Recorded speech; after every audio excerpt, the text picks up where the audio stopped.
우리 PPT를 한번 보도록 할게요.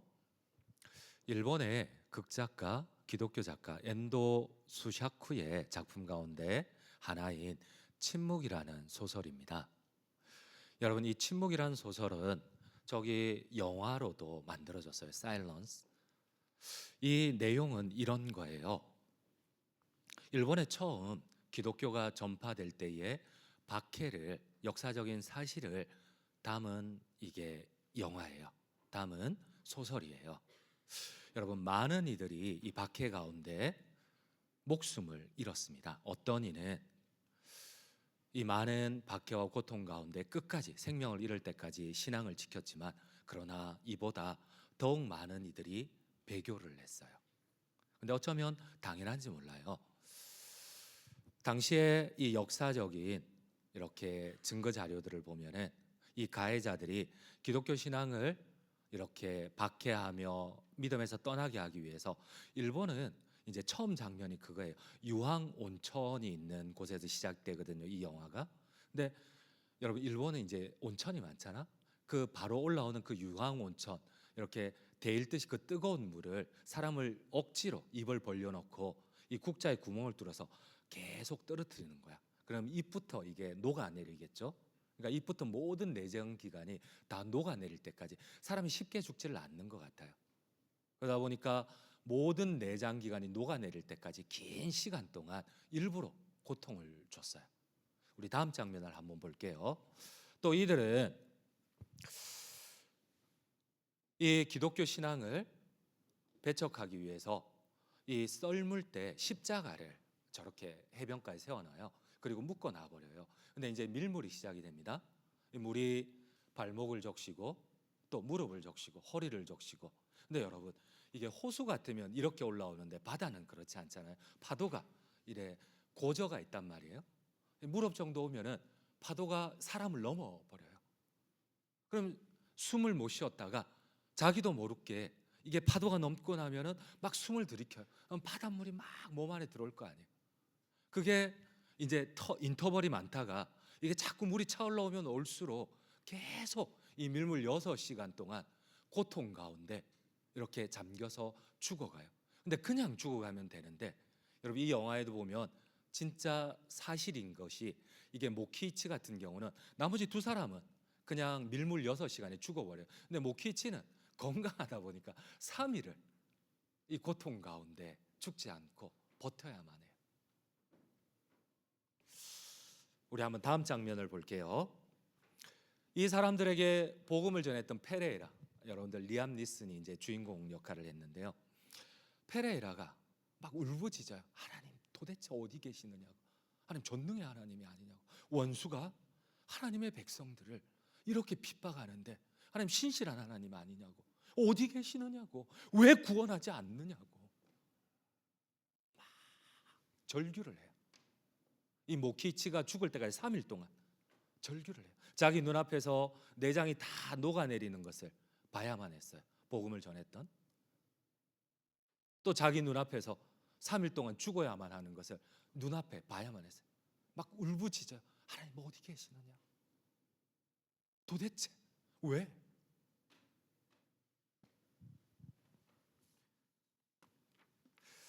사랑하는 성도님 여러분, 우리가 신앙생활 할 때에 하나님 침묵하실 때가 있어요. 근데 그때가 가장 절실할 때, 하나님의 도움, 가장 다급할 때, 아무리 부르짖어도, 어떨 때는 하나님이 급하게 응답을 해주시는데, 오히려 가장 다급할 때에, 가장 절실할 때에 하나님이 답을 안 주실 때가 있어요.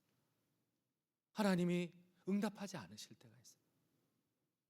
여러분, 우리는 이러한 하나님의 인도하심 앞에 어떤 믿음의 눈으로 이 상황들을 바라봐야만 할까요? 오늘 성경에도 예수님이 가장 절규해요. 가장 고통스러운 순간이에요. 이 십자가 위에서 하나님을 향하여 막 절규해요. 엘리 엘리 라마 사박다니. 엘 하나님, 리 나의. 나의 하나님, 나의 하나님, 어찌하여 나를 버리셨나이까? 어찌하여 나를 멀리하여 돕지 아니하옵시고 내 신음하는 소리에 듣지 아니하시고 내가 낮에도 부르짖고 밤에도 잠잠치 않아오나 주께서 내게 응답치 아니하시나이다. 왜?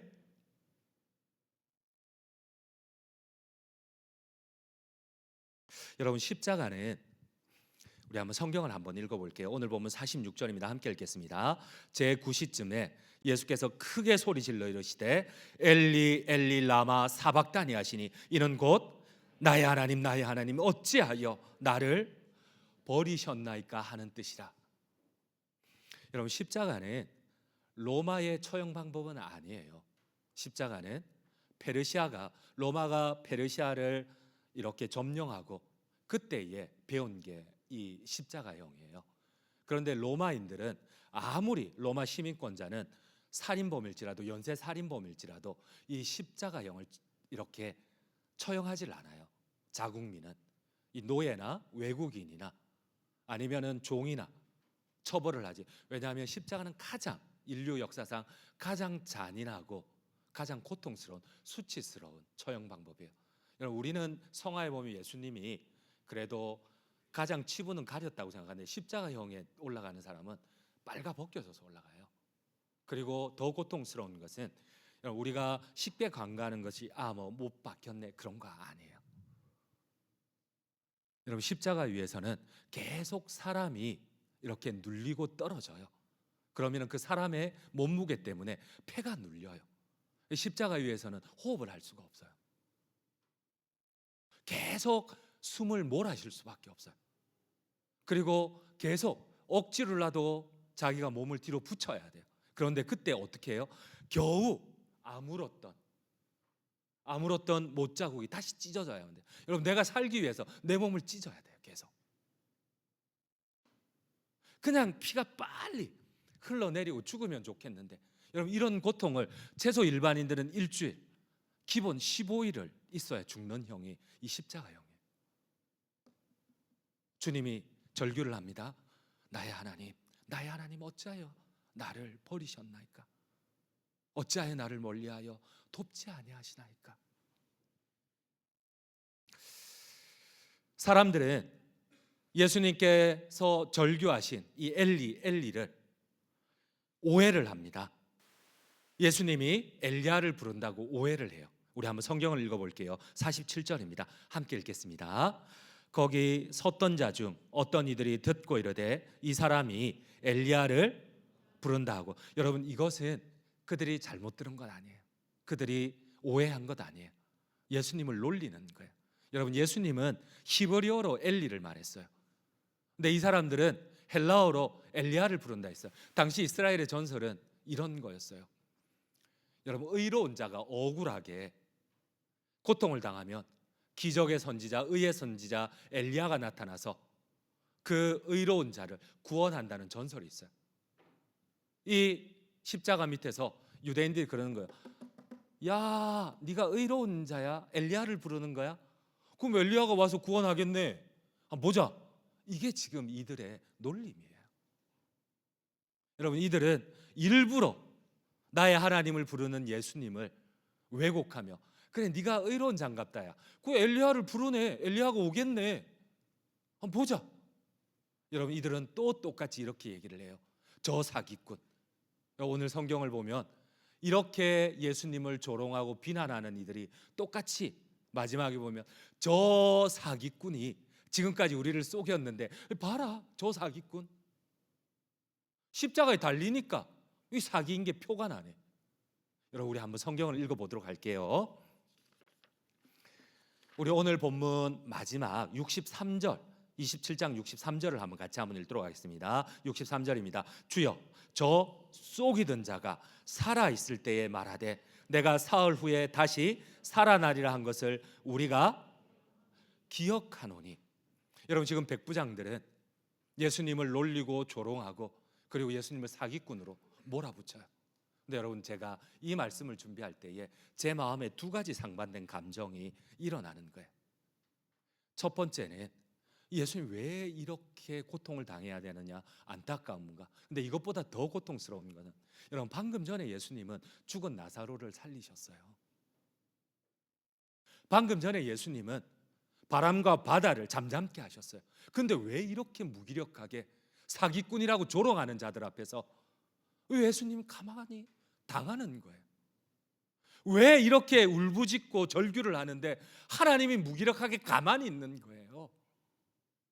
예수님은, 하나님이 가만히 있으면 예수님이라도, 나사로를 살렸던 그 예수님이 가만히 있으면 안 되잖아. 바다야 잠잠하라, 바람아 잠잠하라, 천하 만물을 호령하셨던 예수님 가만히 있으면 안 되잖아. 사기꾼이라고 하는데, 저 십자가에 못 박히는 자가 사기꾼이라고 하는데 가만히 있으면 안 되잖아. 여러분, 하나님께서 우리가 가장 다급할 때에, 절실할 때에 하나님이 아무 반응을 안 일으킬 때가 있어요. 여러분들은 인생 가운데 살아오면서 그런 경험이 없으셨나요? 그때에 어떻게 믿음의 반응을 보이셨나요? 여러분, 오늘 예수님이 나의 하나님, 나의 하나님 절규한 것은, 우리는 이 예수님이 절규했다고 생각해요. 그러나 예수님은 하나님을 향하여서 자신의 마음을 결심하고 있어요. 여기에는 중요한 비밀이 있어요. 이 말씀은 시편 1000년 전에 기록한 시편 22편을, 메시아의 고난을 그대로 예수님이 1000년 뒤에 마태복음 27장에서 그대로 반복을 하고 계세요. 그러면서 자기의 마음을 결심을 하고 계세요. 우리 한번 시편 22편 1절을 함께 읽도록 하겠습니다. 22편 1절입니다. 내 하나님이여, 내 하나님이여, 어찌 나를 버리셨나이까? 어찌 나를 멀리하여 돕지 아니하옵시며 내 신음하는 소리를 듣지 아니하시나이까? 여러분, 마태복음 27장의 말씀과 시편 22편의 말씀은 히브리어로 보면 단어 하나 틀리지 않고 점 하나 틀리지 않고 똑같아요. 예수님은 시편 22편을 1000년 전에 기록된 이 22편을 예수님은 지금 다시 되뇌이면서 결심을 해요. 나의 하나님, 나의 하나님, 어찌하여 나를 버리셨나이까? 시편 22편을 예수님은 결단을 해요. 비록 하나님께서 무기력하게 내 목소리를 안 듣는 것 같지만 나는 끝까지 내 하나님을 신뢰하겠습니다. 왜? 22편의 구조가 이래요. 22편의 구조는 마치 우리가 오해할 수 있어요. 내 하나님, 내 하나님, 어찌하여 나를 버리셨나이까? 어찌하여 나를 멀리하여 돕지 아니하옵시고 내 신음하는 소리에 들어 응답지 아니하시나이까? 내가 낮에도 부르짖고 밤에도 잠잠치 아니하오나 주께서 응답하지 아니하시나이다. 내가 제약 중에 출생하였으며 모친이 제 중에 나를 잉태하였나 중심의 주께서 진실함을 원하시오니 내 속의 지혜를 알게 하시리다. 아무리 부르짖어도 하나님이 응답을 안 하세요. 그러나 이 22편 하반절로 갈수록 이 예수님의 절규는 결심으로 바뀌어, 그러나 나는 하나님을 찬송하겠습니다. 그럼에도 불구하고 나는 하나님을 영광 드리겠습니다. 그럼에도 불구하고 반드시 나의 작은 신음에도 응답하시는 그 하나님을 신뢰하겠습니다. 여러분, 우리 시편 22편 마지막 세 구절을 함께 읽도록 하겠습니다. 우리 22편 22절에서 24절입니다. 함께 읽겠습니다.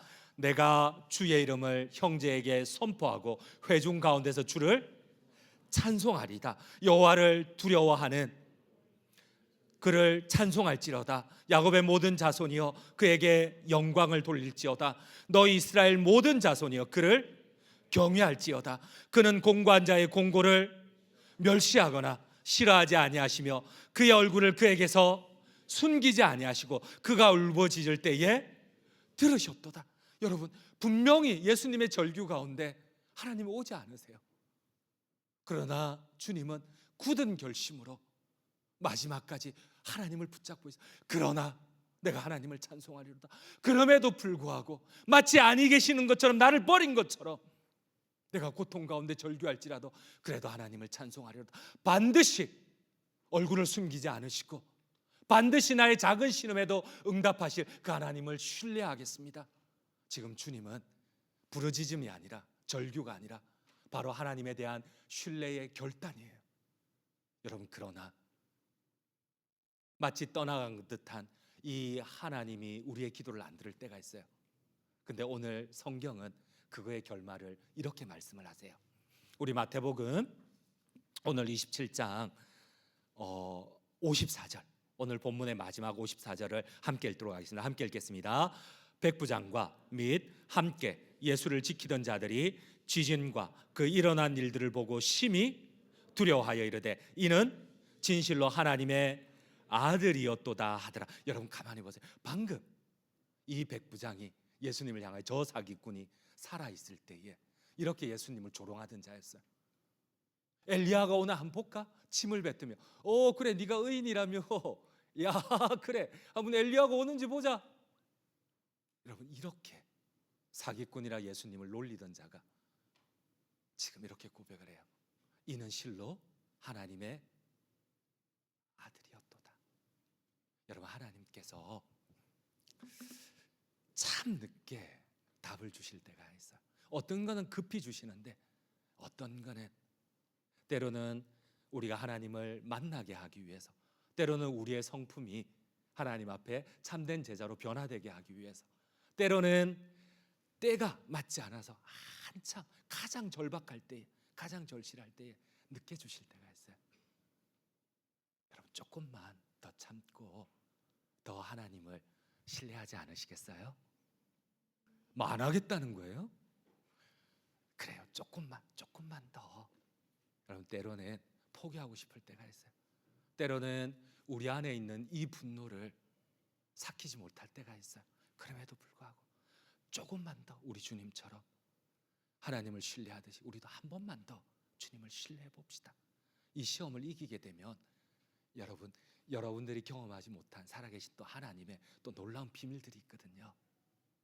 우리 PPT 세 번째를 한번 보고 결론을 내릴게요. 우리 PPT 세 번째를 한번 열어주시겠어요? 페레이라가 절규를 해요. 3일 동안 모키치가 죽을 때까지 피눈물을 흘려. 하나님 어디 계십니까? 도대체 어디 계십니까? 왜 구원하지 않는 거예요? 그때 마지막 하나님이 말씀을 하세요. 내가 그 모키치의 고통 가운데 함께 있었다고 하세요. 하나님. 여러분 나는 하나님에 대한 기대가 하나님이 이 물을 멈추거나 밀물을 멈추거나 아니면 십자가에서 팍 들어서 내리고 이게 어쩌면 하나님의 기도의 응답이라고 하시는데, 그러나 그 십자가의 죽음 가운데 함께 계셨던 그 하나님께서 이 모키치와 그 성도들과 하나님이 고통을 나누고 계셨다고 하세요. 그제서야 페레이라는 깨닫게 됩니다. 하나님의 뜻을. 여러분 조금만 더 우리가 이해되지 않는 하나님의 인도하심 앞에, 그러나 반드시 우리가 기억해야 할 것은 하나님이 반드시 우리의 선한 믿음 아래 승리를 주신다는 겁니다. 아멘이세요? 이러한 믿음을 끝까지 지키시는 우리 모든 청년 성도님들 되시기를 주님의 이름으로 축복합니다.